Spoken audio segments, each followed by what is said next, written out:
Em nome do Pai, e do Filho e do Espírito Santo. Amém. A graça de Jesus esteja presente em tua vida nesta quarta-feira, hoje dia 27 de janeiro. Já estamos findando o mês de janeiro. E assim como vimos ontem, estamos acompanhando durante esta semana a carta apostólica do Papa Francisco, né? Patris Corde, com o coração de pai, sobre este ano de São José. Ontem vimos que São José é pai no acolhimento. Hoje queremos conversar e também meditar um pouco que São José é pai com coragem criativa. Com coragem criativa. Diante de uma dificuldade, meus irmãos, nós podemos estancar, parar, abandonar o campo, né? Desistir ou tentar vencê-la. São as duas atitudes que temos diante de uma dificuldade. Ou desistimos, abandonamos, ou tentamos vencê-la. São José é esse homem com coragem criativa. Diante das muitas dificuldades que teve, basta lembrar que em Belém não tinha casa, então ele prepara com todo zelo, com todo cuidado, a gruta para que Nossa Senhora então pudesse ter o filho amado. Quando vai para o Egito, é mandato de Deus, mas obedece, e Deus simplesmente manda, mas chegando lá, os evangelhos não escrevem, mas nós podemos pensar. José teve que arrumar trabalho, José teve que cuidar de Jesus e de Maria, teve que alimentá-los. Então José é o homem criativo, né? Da obediência criativa. A fé que José tinha em Deus levava ele a criar saídas ou buscar saídas e não paralisar. Organiza a fuga para o Egito, o seu retorno, vai para Nazaré, é trabalhador, é carpinteiro, não espera as coisas cair do céu, mas com criatividade vai obedecendo e guiando a Sagrada Família. Se em determinadas situações, meus irmãos, parece que Deus não nos ajuda, isso não significa que Ele tenha nos abandonado. Não tenha nos abandonado. Mas isso significa, isso a gente tem que aprender com São José, que Ele confia em nós.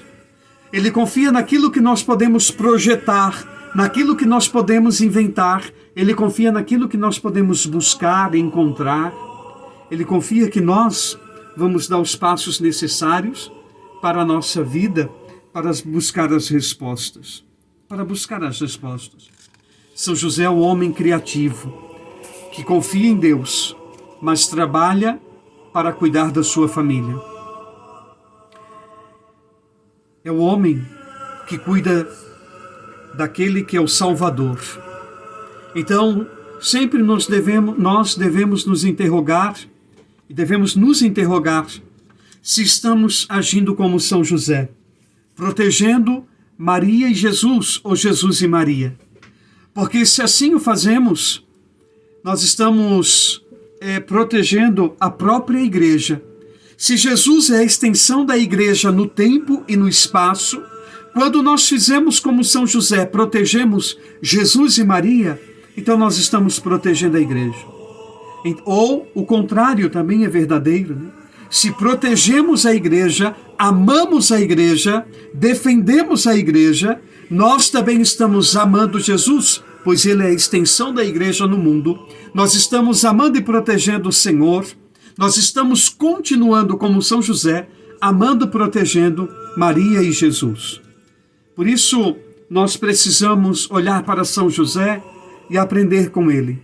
Aprender a ter o mesmo cuidado, a mesma responsabilidade, amar sua mãe, amar seu filho Jesus, amar os sacramentos, a caridade, amar os pobres, a igreja.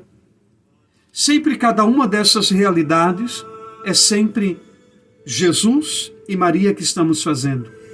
Por isso Jesus vai dizer, olha, sempre que fizesses essas boas obras a um desses pequeninos, foi a mim que o fizestes.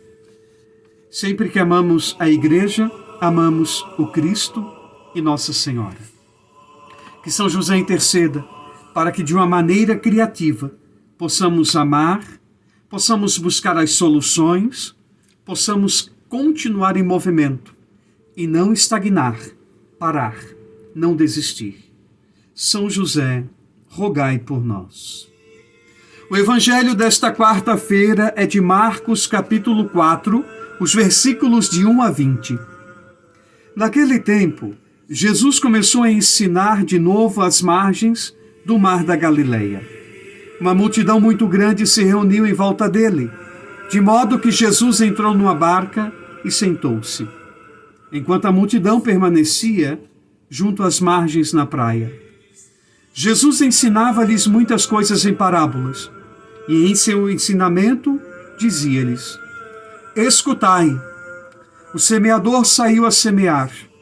Enquanto semeava, uma parte da semente caiu à beira do caminho. Vieram os pássaros e a comeram. Outra parte caiu em terreno pedregoso, onde não havia muita terra. Brotou logo, porque a terra não era profunda. Mas quando saiu o sol, ela foi queimada. E como não tinha raiz, secou. Outra parte caiu no meio dos espinhos. Os espinhos cresceram, a sufocaram, e ela não deu fruto. Outra parte caiu em terra boa e deu fruto, que foi crescendo e aumentando, chegando a render 30, 60 e até 100 por um. E Jesus dizia: quem tem ouvidos para ouvir, ouça. Quando ficou sozinho, os que estavam com ele, junto com os 12, perguntaram sobre as parábolas. Jesus lhes disse: a vós foi dado o mistério do reino de Deus. Para os que estão fora, tudo acontece em parábolas. Para que olhem, mas não enxerguem. Escutem, mas não entendam. Para que não se convertam e não sejam perdoados. E lhes disse: vós não compreendeis esta parábola? Então como compreendereis todas as outras parábolas? O semeador semeia a palavra. Os que estão à beira do caminho são aqueles nos quais a palavra foi semeada. Logo que escutam, chega Satanás e tira a palavra que neles foi semeada. Do mesmo modo, os que receberam a semente em terreno pedregoso são aqueles que ouvem a palavra e logo a recebem com alegria, mas não têm raiz em si mesmos, são inconstantes. Quando chega uma tribulação ou perseguição por causa da palavra, logo desistem. Outros recebem a semente entre os espinhos. São aqueles que ouvem a palavra, mas quando surgem as preocupações do mundo, a ilusão da riqueza e todos os outros desejos sufocam a palavra, e ela não produz fruto. Por fim, aqueles que recebem a semente em terreno bom são os que ouvem a palavra, a recebem e dão fruto. Um dá 30, outro 60 e outro 100 por um. Palavra da salvação. Um rápido comentário sobre esta parábola de hoje. Deus ainda hoje é o divino semeador, que lança as boas sementes de amor, esperança em todos os corações. Depende de mim, depende de você, acolher esta boa semente de Deus e fazer frutificar. E como São José, tenha criatividade e busque sempre as respostas. Vá atrás daquilo que você deseja. Não espere, mas com a força de Deus, vá atrás, conquiste o que é seu, como São José assim o conquistou. Que Deus te abençoe, em nome do Pai, do Filho e do Espírito Santo. Até amanhã, se Deus quiser.